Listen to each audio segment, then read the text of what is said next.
আজকে বানাবো ওটস। কড়াইয়ে তেল দিয়েছি, এবার তো একটু জিরে ফোড়ন দিলাম।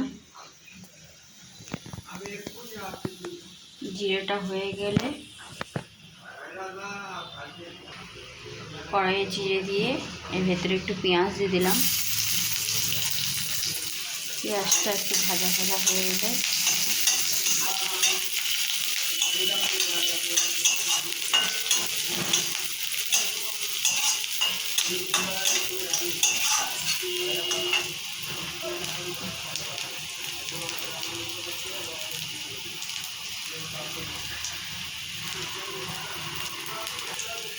এবার দিয়ে দেবো কুমড়ো আর পেঁপে কেটে রাখা।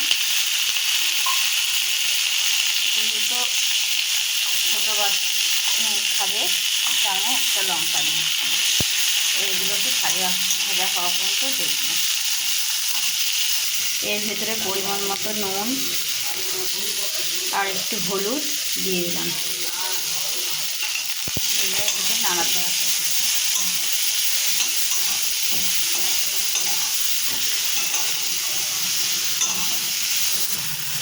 এবার মসুর ডাল ধুয়ে রেখেছিলাম সেগুলোকে দিয়ে দিচ্ছি।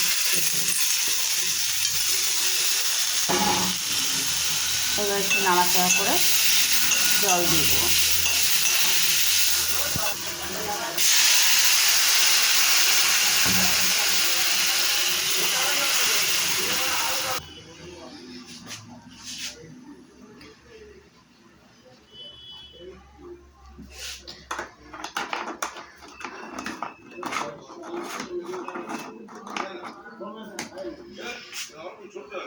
এদিকে দেখো মেয়ে কি করছে। এই যে মেয়ে পড়তে বসেছে এখানে, কারণ ওর প্রত্যেক দিন সকালে স্কুল থাকে 6টা থেকে।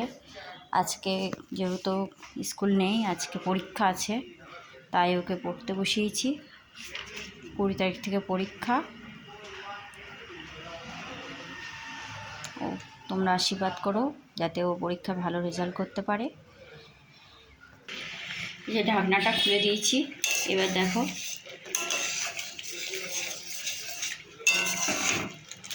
হয়ে গেছে ওটস, কুমড়ো পেঁপে সব সেদ্ধ হয়ে গেছে। এবার আমি এটিকে নামিয়ে নেব।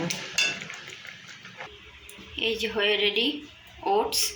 বলো কেমন হয়েছে তোমরা খেয়ে।